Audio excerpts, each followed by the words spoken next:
The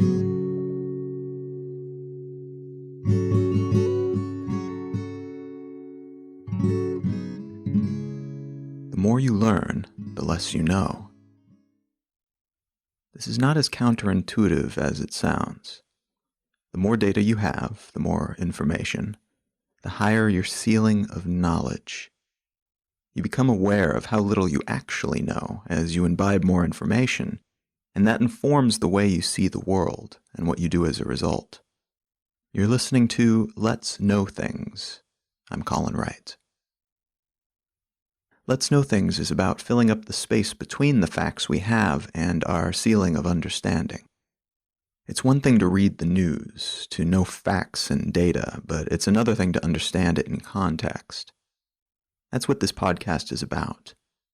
By unspooling a story and tracing the many tendrils of context, we'll explore the bigger concepts that inform what's happening around us. We'll try to understand not just what's happening, but why on earth we should care to begin with. How this information impacts us, and maybe even invites us to change. We'll identify some disparate dots and connect them. And at the end of each episode, we'll hopefully end up with a better idea of what the bigger picture looks like. I want to start this first episode of the podcast, by talking about a word that I came across recently. Contextualism. Now, contextualism is one of those really wonderful words that you discover that describes something that you didn't realize you were having trouble describing before. Contextualism refers to a collection of ideas that orbit around the concept that context matters. So it means you can say something is right in one context, but that same thing can be wrong in another. This applies to things like ethics, but also in terms of our understanding of truth.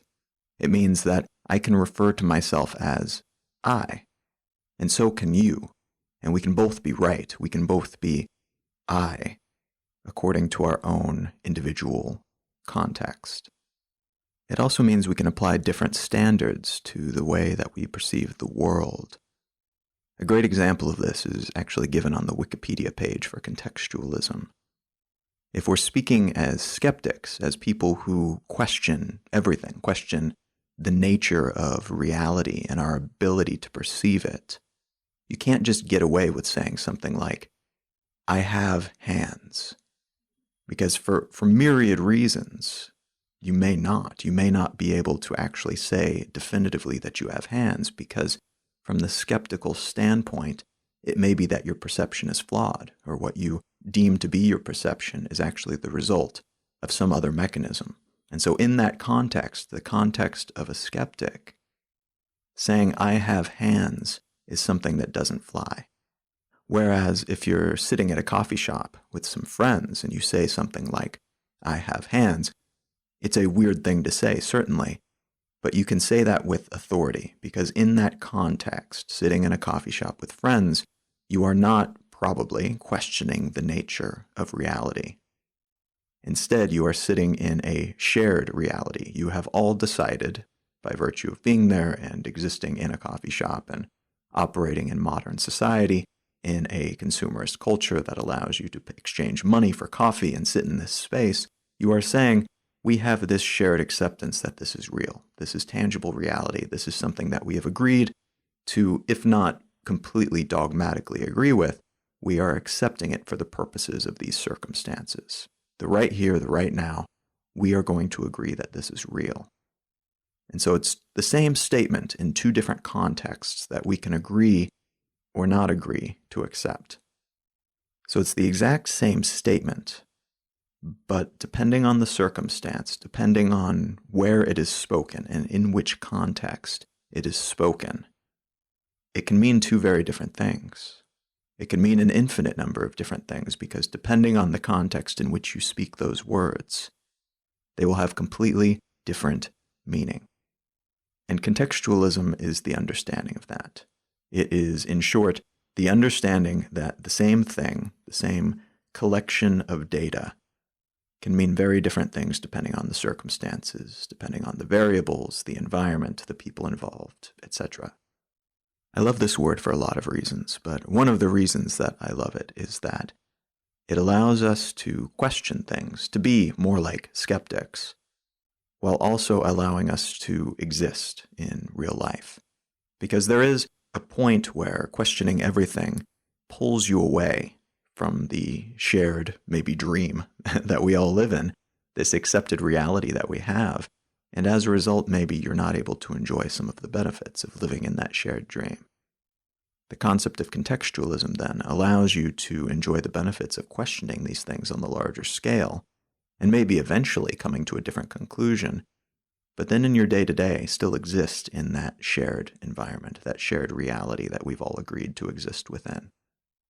It allows us to question without giving up all of the things that we're questioning, which is good because I tend to think that we're all better off when we are able to see ourselves as philosophers, if not in the scholastic, academic sense, at least in the day-to-day, I'm going to question my life and my choices and my reality sense. We are much more capable of finding a path that works for us individually, for our wants and needs and hopes and dreams and backgrounds and contexts, when we're able to question those things as we live them.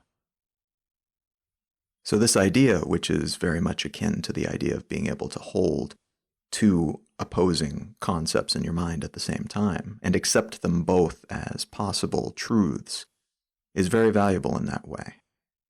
It allows us to both live and always be moving towards what might be a better life, what might be a better way of seeing the world and existing. There's this website called WikiLooper, with no E in Looper. I'll link to this in the show notes, but it's a really fascinating project. All it is an aggregate of all of the Wikipedia pages. And what it does, it's kind of a game. You choose any page, you choose any topic on Wikipedia, and then it traces that topic back through the links of other pages that it's connected to, eventually finding the biggest page that it's attached to. So the most core concept or thought that every single page on Wikipedia leads back to. And it became kind of a game among the people who built it and the people who found it initially to see how many steps between each of these pages it took before you got back to the page for philosophy. There was even a page later published of all of the links, and there weren't many, all of the links to different pages that did not lead to philosophy at some point. The point being that everything, even the most mundane, seemingly completely separate topic, eventually leads back to philosophy in some way, not just on Wikipedia, but in life. Every decision that we make, every purchase that we make, every job that we take, every sexual encounter that we have, something about that leads back to philosophy, the way that we see the world, the way that we think of reality. And so being able to understand that and being able to see ourselves as people who are capable of not just questioning that, but exploring it and sharing what we learn. Being able to do that empowers us in so many different ways and allows us to have much deeper, larger scale conversations than we might otherwise have. Now, not everybody is as excited about the concept of contextualism as I am. A lot of professional philosophers, in fact, are not big fans because it's often correlated or conflated with the idea of relativism, and in particular, moral relativism. And what moral relativism is, what it says, is essentially that there is no right or wrong. There's no inherent good or bad. There's no good or evil. There's no black or white. And when you're looking for answers, when you're looking to try to explain the world, the idea that there is no right answer would be understandably frustrating. The idea that no matter how much work you can do, you can never say this is good and this is bad in an absolute sense. Even setting aside the fact that we would first have to develop the conception of good and bad and right and wrong in order to have this conversation. If you look at humanity and civilization in different cultures throughout time, we've considered very different things to be good and bad. And the idea that we, in this time period, just happen to have found the right answers, whereas everybody else throughout history was evil or bad in some absolute way, is ridiculous. I mean, how likely is it that we, in this one time period, got all the answers right and everybody else got them wrong? It's a concept that just doesn't hold water. This doesn't mean that we can't still have opinions about what is good and what is bad. I think most people in the 21st century would agree that it's not a good idea to marry off children, like young teenagers. But you go back a few hundred years, and that's not the case. That was accepted societal tradition. That's just the way that things were. It made perfect sense. That to them is good. Today, it is bad. In the future, who knows what it will be? So to put our collective foot down and decide that anything is absolutely good or bad is to date ourselves horribly. It is to make concrete the biases of this point in time and this location in time and say, I am right and everything else is wrong. And in doing so, we show our absolute short-sightedness. We show our inability to look around and see that that can't possibly be the case. And we show that we lack the peripheral vision as well, to understand that this is not how things have been in the past, it may not be how they'll be in the future, and a good many of the things that we hold as good today will probably be looked upon in the same way that we look upon marrying off young teenagers. Being able to recognize this, to have that context, and then to embrace contextualism, and to say that with everything we need to take into consideration all of the adjacent ideas, and the ideas that are adjacent to those ideas, is vitally important to understanding what's going on. And unfortunately, the way that a lot of us consume, particularly consume the news, but also other data and facts and such, is just to take the points that are fed to us. And that's the easy way, and that's the way that we're encouraged to do it. But far more often we get the real information, we get the full scoop, we get the real big picture, only if we take that extra step ourselves. If we decide we are philosophers, we are capable of assessing this situation, and we are capable of establishing and recognizing the additional context that exists, even if it's not offered up to us on a silver platter. That's what this podcast is about. Not just having access to facts, but trying to know, trying to understand, trying to really grok things on a deep level, so that then we can better understand the world, we can better understand other people in that world, and hopefully better understand ourselves and our place in that world as well.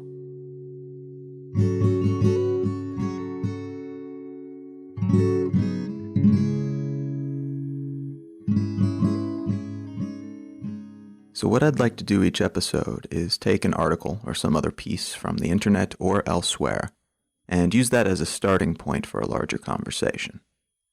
Because as much as a lot of these pieces are very well researched and very well investigated, and in a lot of cases very well written, quite relevant to somebody who wants to learn about a given topic, they are also incredibly limited in scope out of necessity.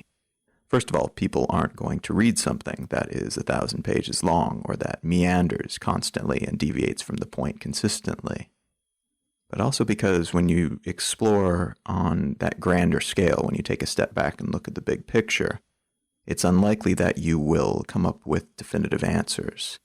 And so all this could ever be is a journey. You're not going to necessarily reach a destination, and that is incredibly unfulfilling to some people. And for me, it's not. I tend to take a lot of joy in the journey, and I think the journey in this case will be the unspooling.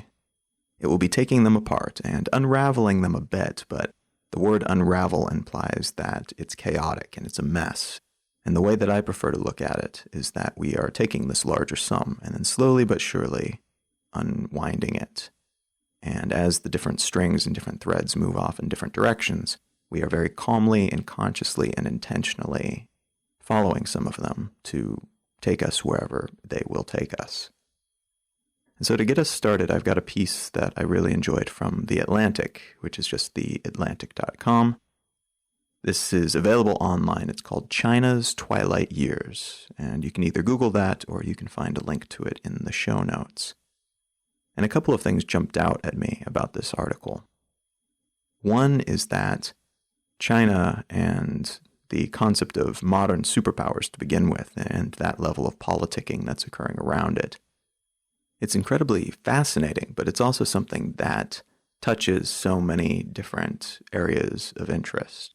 It's not simply economic, it's not simply military, it's not simply geopolitical, it's not just geographic, it's not something that's technological. It's all of these things and more. It's something that serves as both a microcosm and in some ways a macrocosm of different things that are happening in all of these different areas. And so first, a quick overview of what we are talking about when we talk about China in relation to the United States. The first thing that a lot of people who read the news in the United States would probably tell you is that we are living in an era where it's the high point of American civilization, and we are just waiting for the next shoe to drop, at which point China will overtake us and will become the new global superpower. Or, failing that, they will become the next Soviet Union, and we will be locked, just as we were during the Cold War, in a standoff that is both nuclear, or potentially nuclear in nature, but it would also potentially be the harbinger of something brand new, which would be a civilization that has something like 4.5 times the population of the United States, and in a lot of ways is intertwined with the current dominant geopolitical superpower and military superpower in the world, the only superpower in the world by most measures. And as a result, superseding them in a way that would not have been seen before, because in modern history, we don't have any examples of this happening, this scale, this level of technological sophistication, and this level of global intertwining where we are all kind of connected because we're all invested in each other's successes and failures. And we're all so connected inextricably in terms of communication and information and travel in a way that we never were before as well. And so some people look at this slow-moving disaster, if you're looking at it from that direction, from the perspective of a United States citizen, and they watch it with the same sort of horror that you might watch a growing zombie apocalypse or something, where people are not looking forward to it. It's not something that they want, but they also consider it to be this unmovable force, this unavoidable disaster that's going to happen. So we'd better prepare for it. We'd better get as scared as possible as a result of this impending doom. And that perception, that idea that this is something that is inevitable, plays into the hands of almost everybody except for China. It seems like it would be the opposite of that. It seems like this inevitability of superpower status and of becoming the dominant player in the world would be wonderful, except that it's happening to them right now. And right now, despite the fact that they have this perception behind them with a sort of momentum, they are not in the best of position to play into that potential future. And as a result, because we're looking at it through this lens of inevitability, if they fail to live up to any of those standards, it looks horrible. It's promising too much and under-delivering rather than the opposite.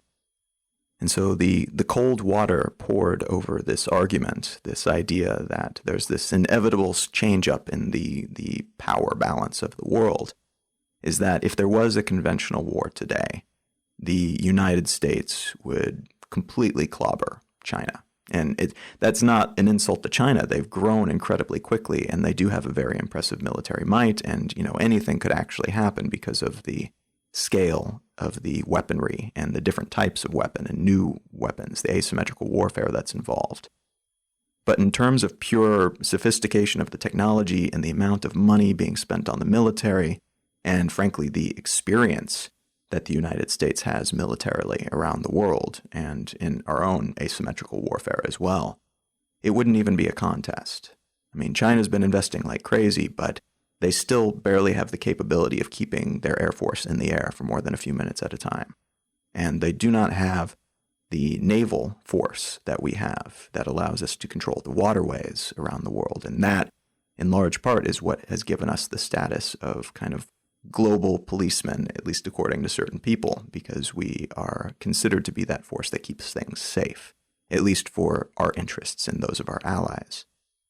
Similarly, the so-called Chinese miracle that has been happening with their economy has been slowing down, and obviously slowing down. And that's not good, because by a lot of different estimations, the numbers that they were showing to begin with, these wonderful numbers in terms of this rampant growth of their economy and the increase in their middle class and all of these other metrics that they were using to gauge success, these have been widely considered to be doctored numbers. Because it's an authoritarian government, they're able to largely control what type of information gets out to people. And so a lot of the information having to do with their economy and their stock market and these different metrics of success were considered to be not legitimate, or at least very much fluffed up. These were pufferfish numbers that were made to look much bigger than they actually were. So the way to look at these new numbers that are coming out is to either say, well, it's a readjustment of what they've been telling us, and it's been something like this all along, but they've decided to finally show some of the true numbers, or potentially worse, that things have gotten so bad that these are the new puffed up numbers, and they are so bad that even when they try to make it look good, it still looks pretty horrible.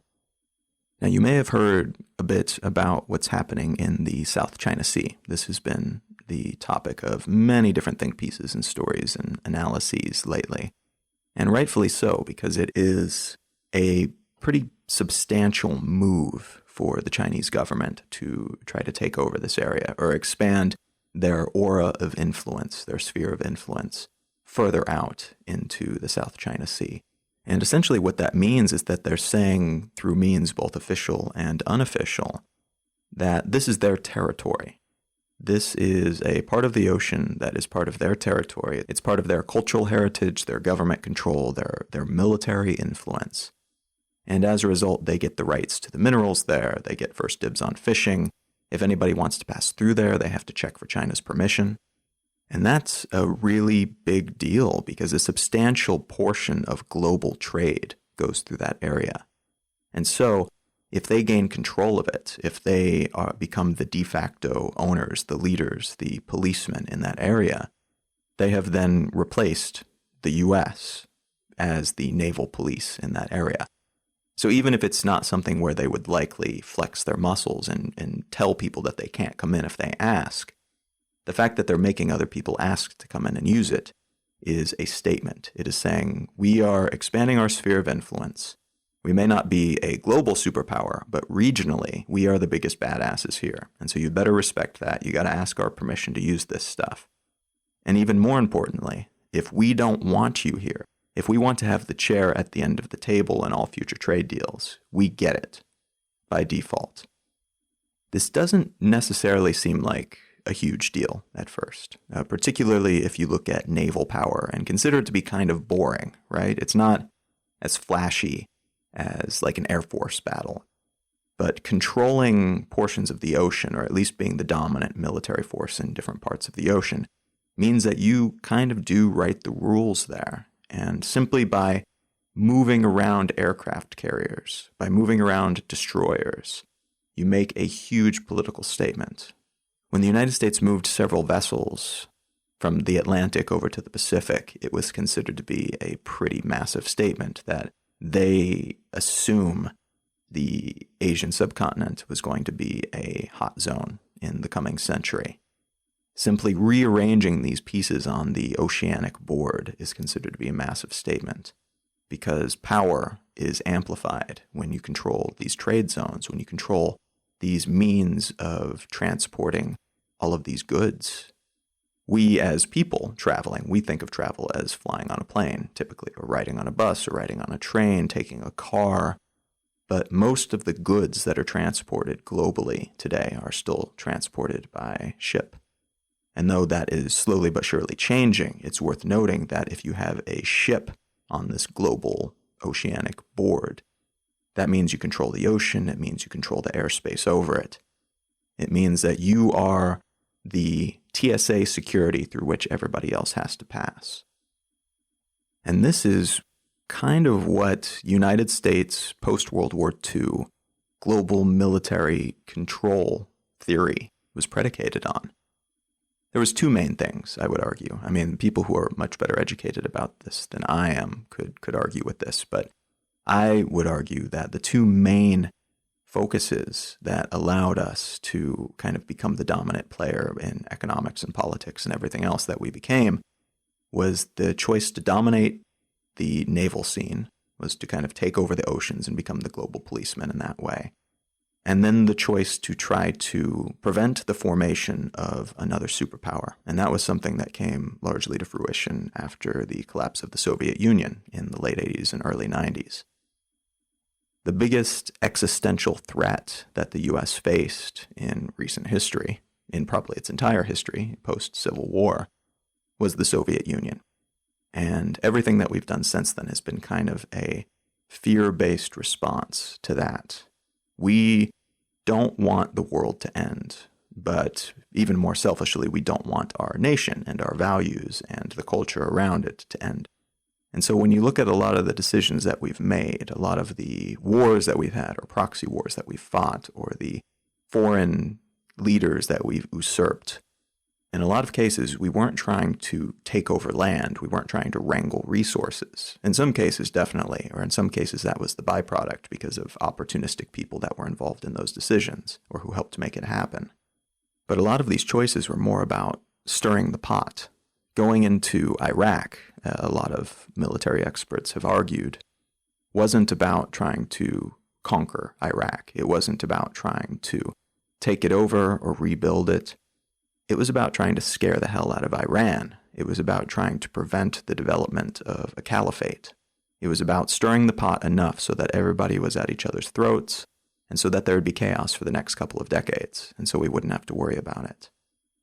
I am not a military expert, but the people that I read on this, the people who tend to be military experts, a lot of them tend to think some version of this, that American foreign policy, our military policy especially, but in some cases other aspects of our foreign policy as well, is predicated on the idea that it is the moral decision to prevent the development, the emergence of new superpowers, because we are the only ones, according to this theory, that can be trusted with that type of power. I'm not going to get into the truth or potential truth of that statement. I don't think that there is a truth or potential truth. I think that is a purely subjective type of statement. I think that there's plenty of arguments to be made in a bunch of different directions around that, and I certainly don't think that there's ever been a perfect or completely moral nation in the world, particularly because of the flawed, immoral people who tend to run these nations. But I bring that up because it explains so many of the choices that we've made, and it also explains kind of the bigger picture, the larger setting, the larger setup of what's happening with China now. To maintain that kind of control, to maintain the singular status of superpower in the world, and lacking the Soviet Union as a good counterbalance, a good bogeyman, China has become the de facto stand-in.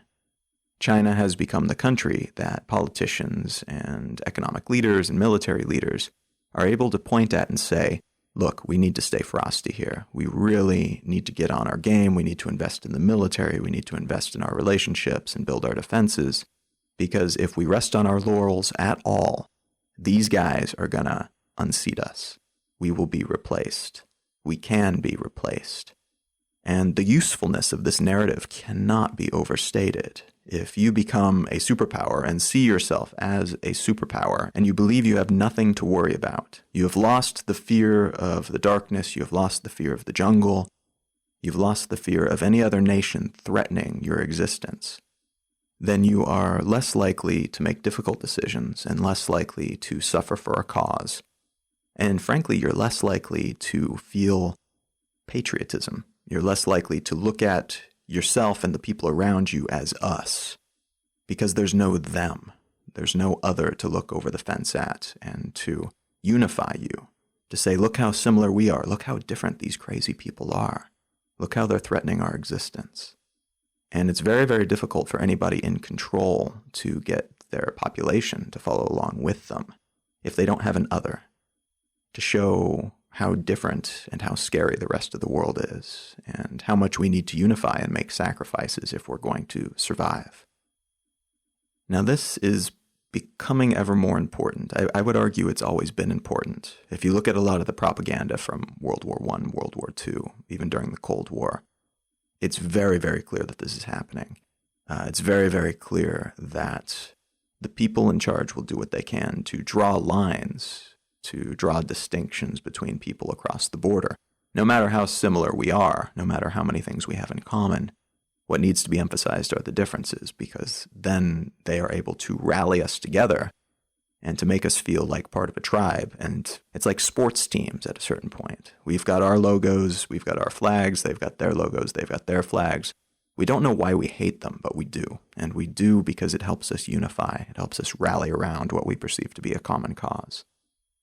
This is an increasingly difficult argument for politicians to make, however, because we live in the future. We live in a time where we are largely a solid portion, about half of the planet is connected. We can reach out and talk to each other and see each other instantaneously.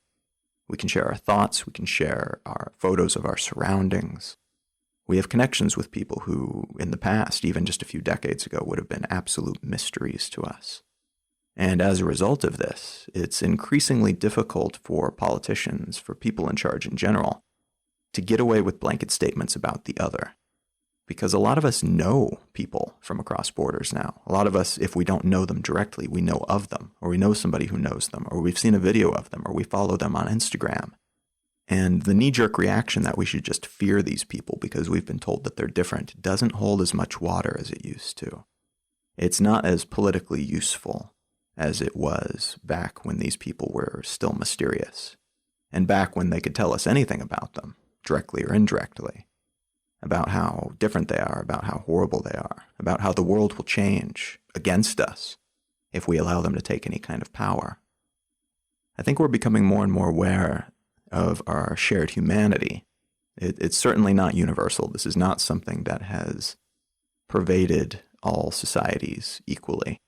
But I do think that we're becoming more capable of looking around and seeing what works and what doesn't, and looking around at other people's societies and the way that other people do things and making the same judgments. Still maybe saying, okay, well, I wouldn't want to live that way.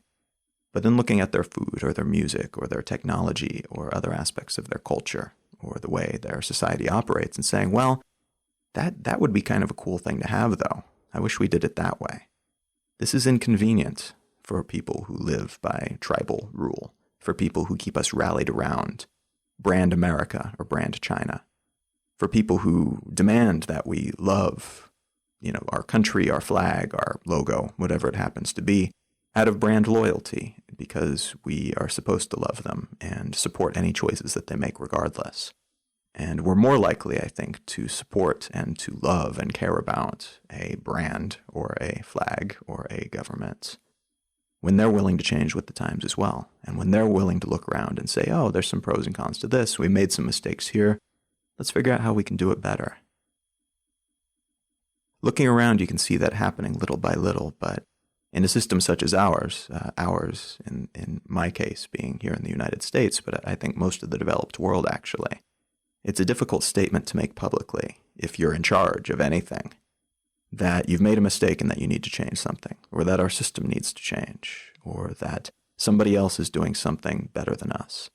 It's not popular, and particularly within a representative democratic system, which a lot of different countries, a lot of developed countries around the world have some variation on that.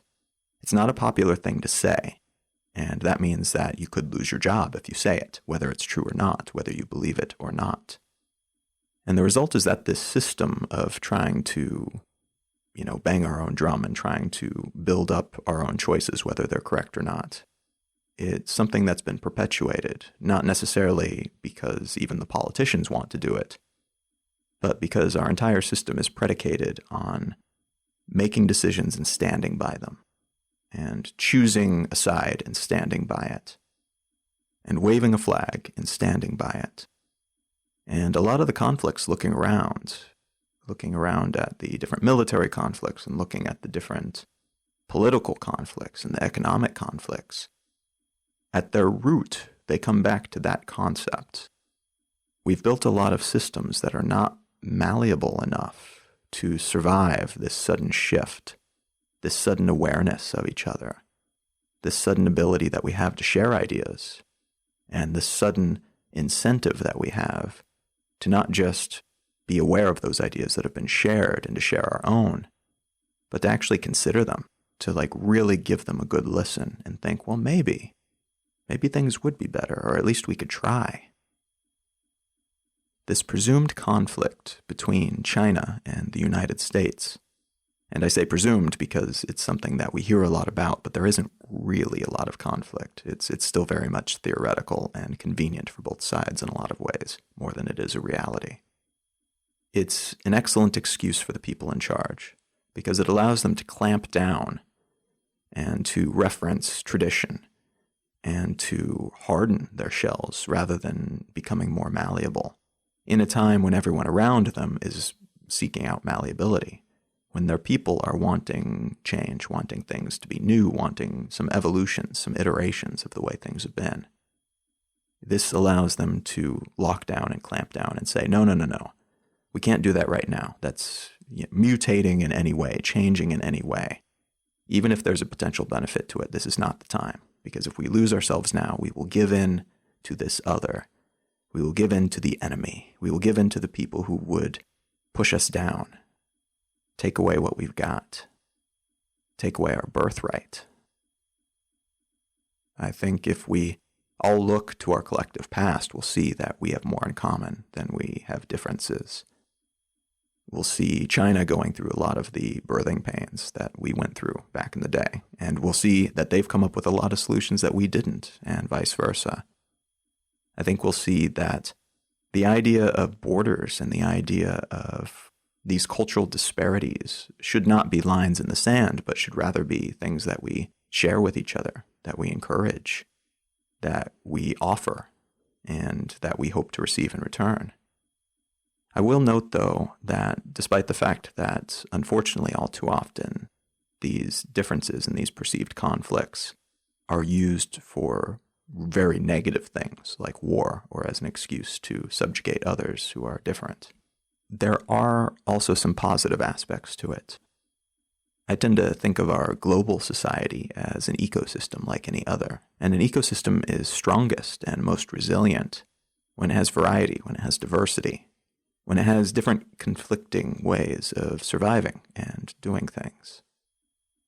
What we tend to hear about are the negatives of these conflicts, of these different ideas ramming up against each other. And the people who have, for some reason, like so many of us, decided that we can't have all of these things existing at the same time.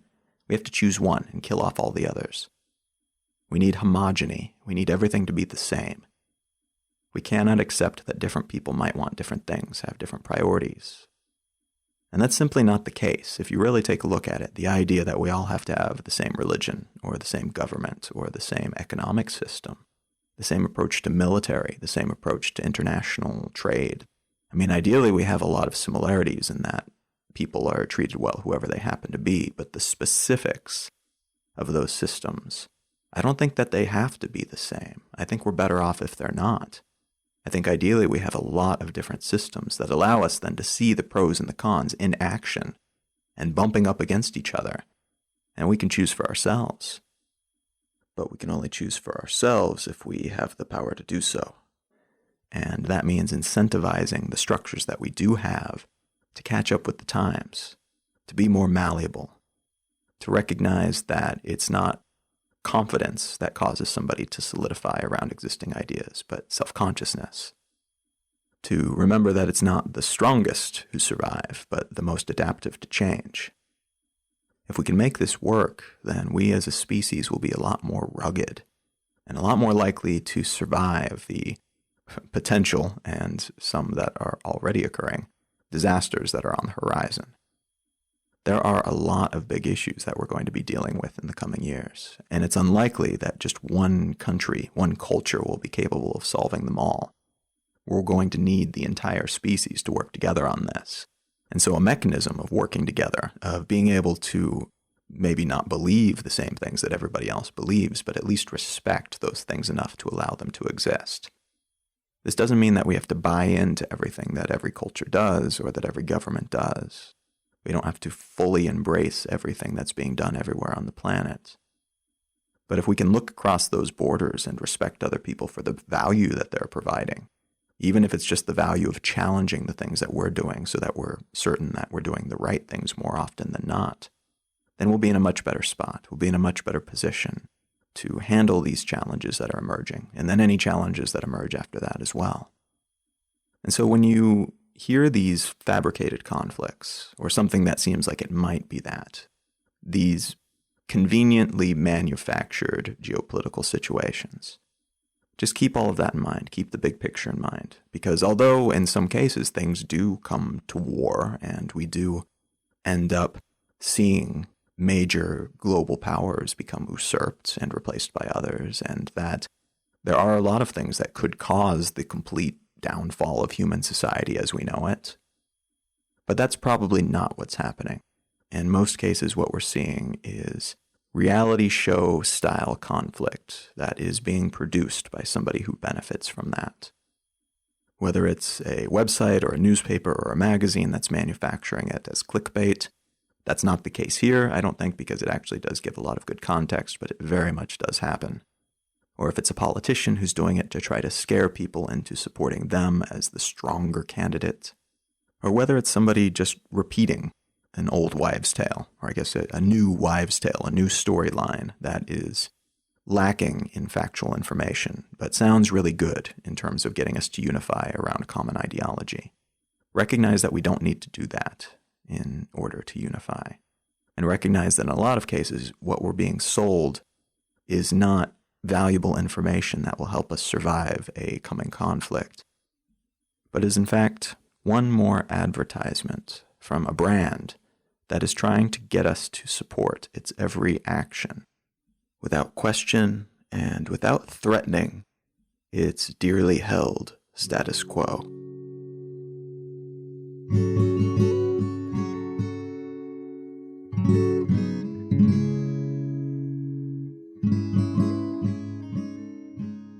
There is, of course, a lot more to say on this subject.